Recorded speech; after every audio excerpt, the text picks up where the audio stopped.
बिछड़ा है तो याद आया, वो अक्सर मुझसे कहता था। मोहब्बत वो नहीं है जो ये नस्ल नौ समझती है। ये पहरों फ़ोन पर बातें या आए दिन मुलाकातें, अगर ये सब मोहब्बत है तो तुफ ऐसी मोहब्बत पर। मोहब्बत तो मोहब्बत है, विसालो वस्ल की ख्वाहिश से बालातर।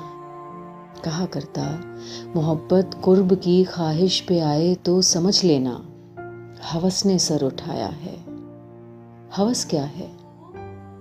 हवस क्या है? फ़कत जिस्मों की पामाली, फ़कत तज़लील रूहों की। कहा करता, मोहब्बत और होती है। मोहब्बत और होती है, हवस कुछ और होती है। सो जब भी कुर्ब की ख्वाहिश पे आ जाए मोहब्बत तो सुनो, फिर देर मत करना।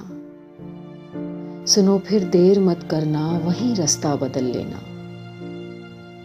वो बिछड़ा है तो याद आया।